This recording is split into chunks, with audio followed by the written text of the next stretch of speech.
Radio Publique Africaine.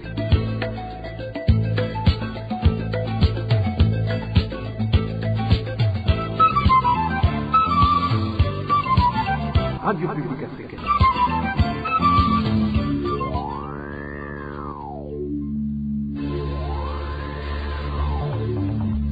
C'est le moment de suivre le journal parlé en français. À la présentation, Onésime Douchimakité. Ravi de vous retrouver, auditrices, auditeurs de la Radio Publique Africaine, à ce rendez-vous d'information de ce mercredi 10 mai 2023, dont voici le sommaire. Suspension de la circulation sur la route numéro 3 Bujumbura-Rumongue depuis le matin de ce mercredi. Les fortes pluies qui se sont abattues hier soir sur la commune Muhuta ont coupé cette route au niveau de la localité de Kijejete. Au sommaire également, les pêcheurs burundais s'insurgent contre la fermeture du lac Tanganyika pendant 3 mois. Ils précisent qu'au cas où cette mesure sera appliquée, ils n'auront pas de quoi faire vivre leurs familles. Au cours de cette édition, vous entendrez également les lamentations de certains habitants de la province de Makamba qui s'indignent des contributions incessantes qui seraient destinées à la construction du bureau provincial. Voilà pour le sommaire.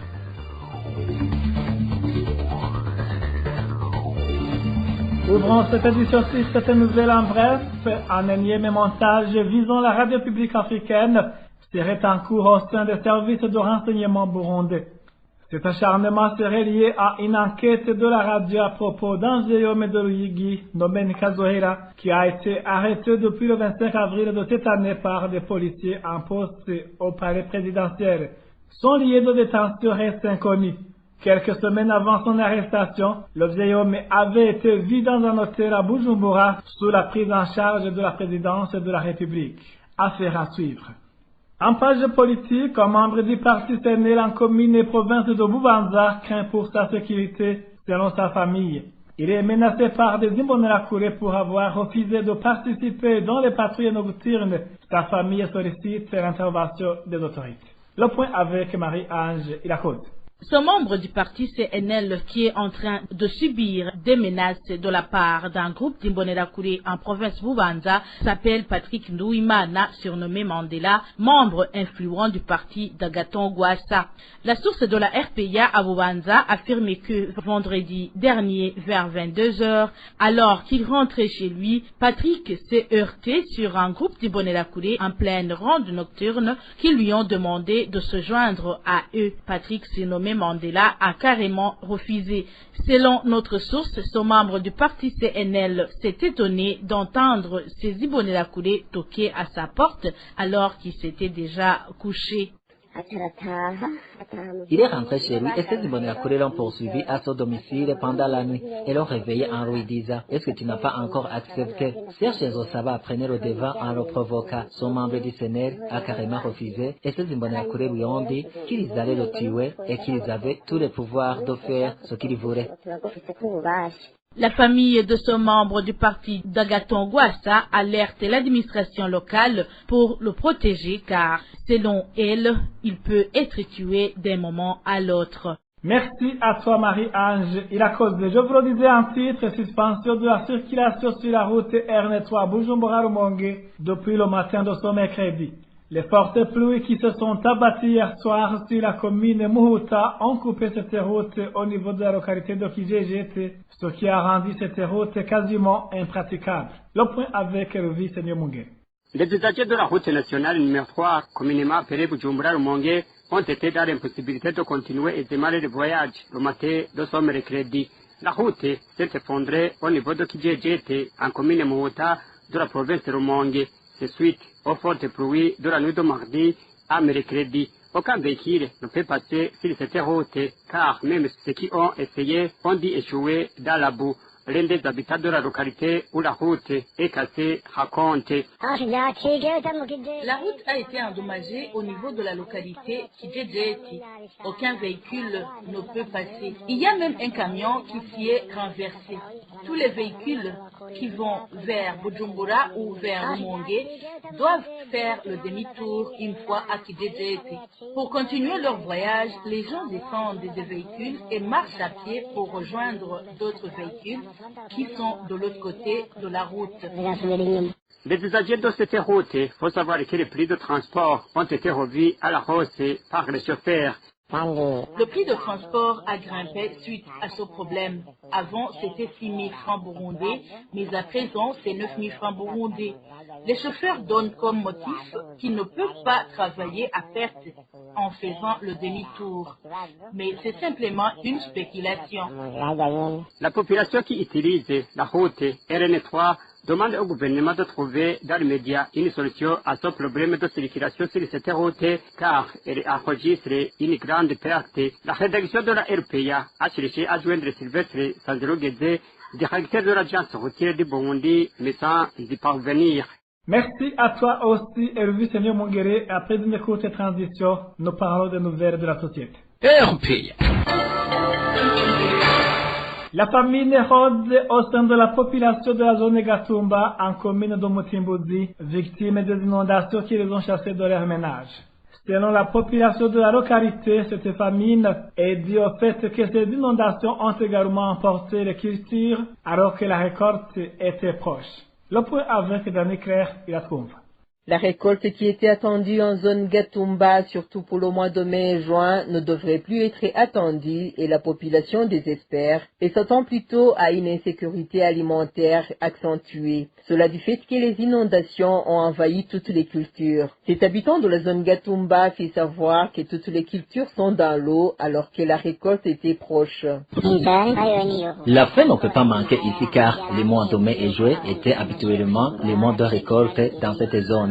Mais la récolte n'est plus possible du fait que les champs ont été tous inondés. Donc vous comprenez que cela ne fera qu'exacerber la situation d'insécurité alimentaire. Quand les champs ont été inondés, quel cultivateur ne comptait vraiment pas avoir de récolte? Toutes les plantes devraient être endommagées selon la population de la zone Gatumba, maïs, haricots, manioc et autres plantes. La population n'espère rien récolter. En effet, les plantes comme les maniocs, les haricots, les feuilles de haricots, les maïs, les aubergines et autres plantes, toutes sont inondées. Donc, aucune plante cultivée à Gatumba n'a été épargnée par ces inondations. Du fait que toutes les surfaces cultivables à Gatumba ont été inondées. Fatiguée, la population de la zone Gatumba fait savoir que l'assistance immédiate est plus que nécessaire avant que la famine ne fasse de dégâts. La rédaction de la RPA n'a pas encore pu joindre le chef de zone Gatumba pour s'exprimer à ce propos. De Gatumba à Bujumbura, Kapestir et Makamba au style du Burundi pour parler de certains habitants de cette province qui s'indignent des contributions forcées dont ils sont obligés de donner ces derniers jours et qui seraient destinées à la construction du bureau provincial. Ces habitants indiquent que les lamentations sont fondées sur le fait qu'ils sont à leur énième contribution mais ne reçoivent pas publiquement de rapport détaillant le montant collecté et son utilisation. Le détail avec Eloge Divermesh. Certains habitants de la province de Makamba solament des contributions forcées qui leur sont exigées actuellement et qui sont destinées aux travaux de construction d'un étage de 5 niveaux qui abritera le bureau provincial. C'est dans les communes de Nyanzalak et Mabanda que la RPA a pu s'enquérir de la situation. À Mabanda, cet habitant dit que ces contributions sont collectées par des administratifs au niveau de toutes les collines. Nous allons demander 1000 francs aux habitants dans leur ménage et leur disent que cette somme est destinée aux travaux de construction du bureau provincial. Après le paiement, ils donnent des quittances et partent. En commune de Nyanzalak, la contribution des 1000 francs burundais est exigée au niveau du bureau communal aux personnes qui sollicitent des documents. Les personnes qui demandent par exemple une attestation administrative, une carte d'identité ou tout autre document administratif sont obligés de donner une somme de 1000 francs destinée aux travaux de construction du bureau provincial en plus du prix du document sollicité. Ces habitants de différentes localités précisent qu'ils ont été informés que les contributions actuelles ont été exigées par la gouverneure de la province. Une collecte qu'ils qualifient de vol organisé, d'autant plus qu'ils indiquent ne jamais obtenir des éclaircissements sur les sommes collectées et leur usage. Les administratifs ne communiquent jamais le montant nécessaire pour les travaux restants. Ils ne font que circuler et demander aux habitants de la région sans donner assez d'explications sur au moins un probable débit de l'argent nécessaire pour ces travaux. On n'est jamais aussi informé sur l'utilisation de cet argent. En peu de mots, nous voyons que les autorités ont mis en place un système de vol organisé. Ces contributions sont devenues une façon de voler aisément de l'argent aux citoyens, car même les travaux de construction avancent lentement. La RPA a téléphoné la gouverneure Françoise Ngodziladzana pour recueillir sa réaction, mais elle n'a pas voulu répondre à nos questions. Même si cette autorité provinciale s'est abstenue de tout commentaire, vous saurez qu'en 2020, la population qui avait participé aux travaux communautaires organisés lors du passage du flambeau de la paix en province de Makamba avait été informée que la fin des travaux de construction du bureau provincial de Makamba était prévue l'année suivante, c'est-à-dire en 2021. Toujours au chapitre des nouvelles de la société, les pêcheurs burundais demandent au gouvernement d'annuler la mesure de fermer le lac Tanganyika pendant 3 mois, comme c'était convenu entre les pays riverains de ce lac. Ces pêcheurs font savoir qu'ils n'auront pas d'autre moyen de faire vivre leur famille au cas où cette mesure sera mise en application. Plus de détails avec Emile Nibassumba. Ces pêcheurs burundais indiquent qu'ils ont appris que certains pays voisins du Burundi ont rejeté la mesure de suspendre la pêche pendant une période de 3 mois dans le lac Tanganyika. Notre source parmi ces pêcheurs demande aux autorités burundaises de revoir également la mesure, surtout que rien n'a été prévu pour les assister pendant toute cette période. À partir de Kajaga jusqu'à Kabonga, ce lac fait vivre des milliers de gens. Alors, comme le gouvernement n'a pas prévu d'autres occupations pour toutes ces personnes ou d'autres moyens de survie, il devait suspendre cette mesure. Nous avons de la chance puisque les autres pays ont rejeté cette mesure.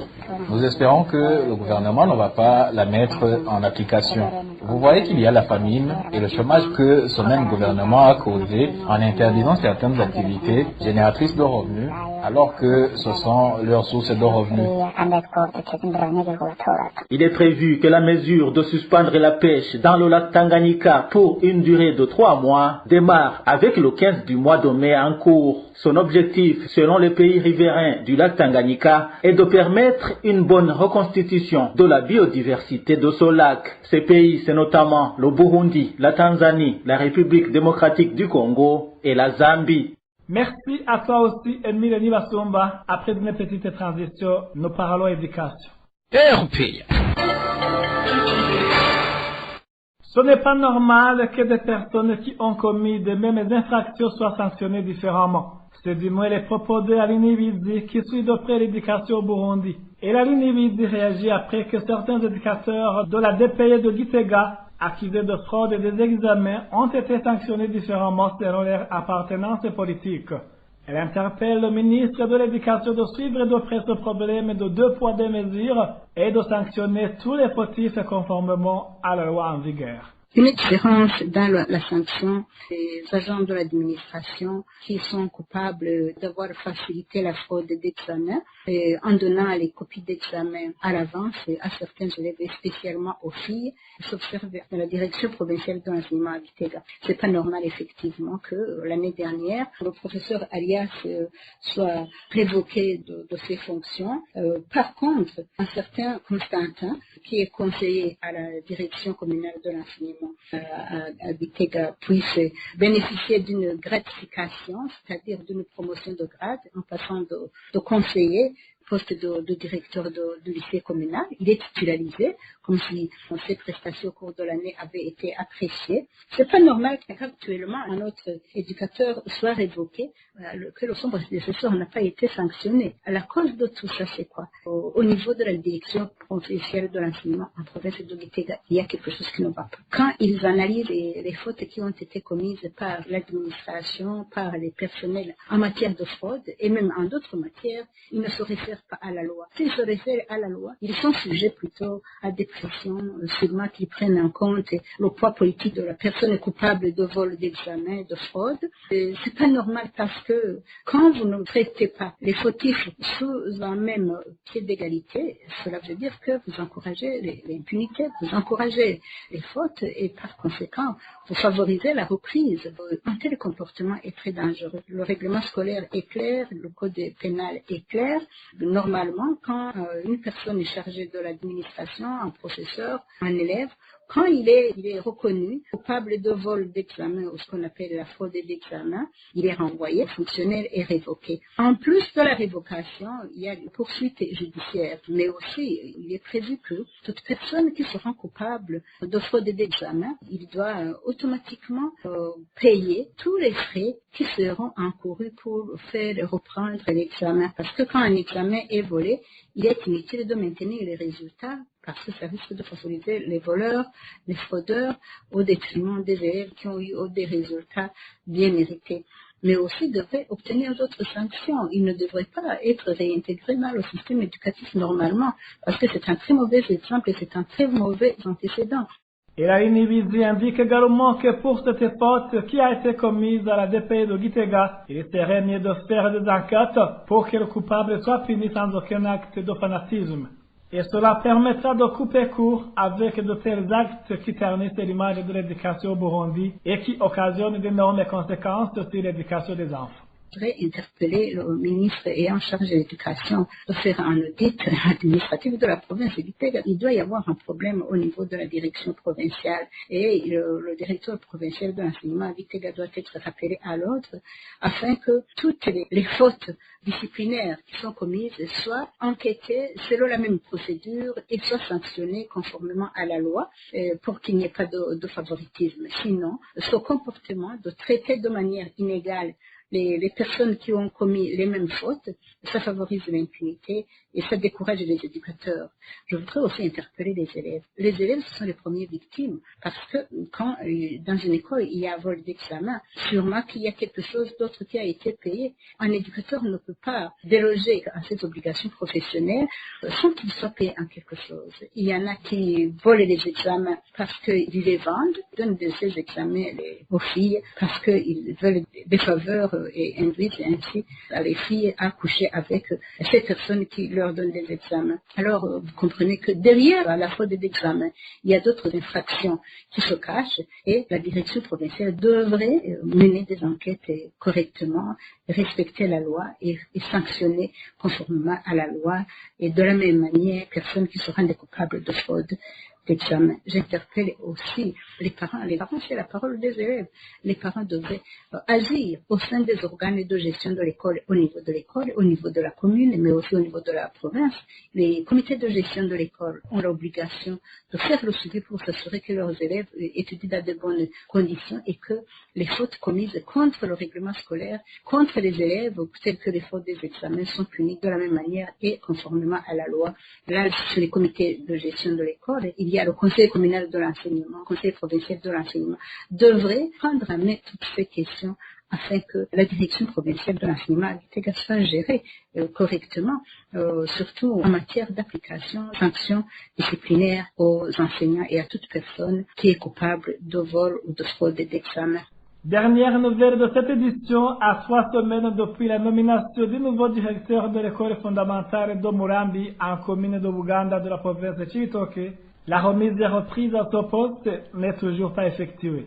C'est la ministre Imbonerakure qui serait à l'origine du blocage de cette opération. Le directeur communal de l'enseignement a tenté à 3 reprises d'installer le nouveau directeur, mais sans succès. Le point avec Eric Nyonzima. Pour la 3e fois, son indigent pour Ilan Honda, directeur de l'enseignement en commune de Uganda, s'est rendu à l'école fondamentale Murambi pour organiser la remise et reprise entre Ninganza Désiré, directeur sortant, et Nadine Maniragaba, directeur entre. Il n'a pas pu atteindre son objectif. Selon des sources sur place, le directeur sortant ne comptait pas laisser sa place. Il aurait le soutien des Imbonerakure de la localité. Le climat est assez tendu et la population craint des incidents. À n'importe quel moment, la situation pourrait tourner au drame à l'école Murambi. Le directeur de cette école a été remplacé, mais il ne veut pas céder sa place. Les Imbonerakure de Murambi, on dirait qu'il ne permettrait pas qu'il y ait remise et reprise à la tête de cette école. Le cousin du directeur sortant menace même de descendre la directrice nouvellement nommée ou tout au moins de la rendre infirme. Pour la population, même les administratifs locaux n'ont pas jusqu'ici réussi à apporter une solution à ce problème. La population en appelle un concours de l'administration provinciale. Les autorités communales ont échoué à résoudre ce problème. La population sollicite alors l'intervention des autorités provinciales ou la police avant qu'il ne soit tard. Nous vous demandons vraiment d'alerter pour éviter le pire. La rédaction de la RPA a cherché Jean-Paul Irangonda, directeur communal de l'enseignement, mais son téléphone sonnait sans qu'il y ait personne pour répondre. Il a également cherché Joseph Nyandwi, directeur provincial de l'enseignement, mais il n'a pas voulu s'exprimer à ce propos. La décision de nomination de Nadine Maniragaba est sortie le 24 du mois dernier. Nadine Maniragaba a une formation universitaire et devait replacer, comme élevé le règlement, Ninganza Désiré en diplôme DCT. Selon une source de l'éducation en DCT, ne peut plus diriger une école fondamentale. Il ne peut être qu'un maître responsable qui s'occupe des classes de la première année jusqu'en 6e année. Merci à toi, Eric Niozima. Merci, mesdames et messieurs, d'avoir prêté oreille attentive. Merci aussi à l'équipe de la rédaction et à l'équipe technique pour les bonnes collaborations. À la présentation de cette édition, vous étiez avec Onésime Dushimagix. Au revoir.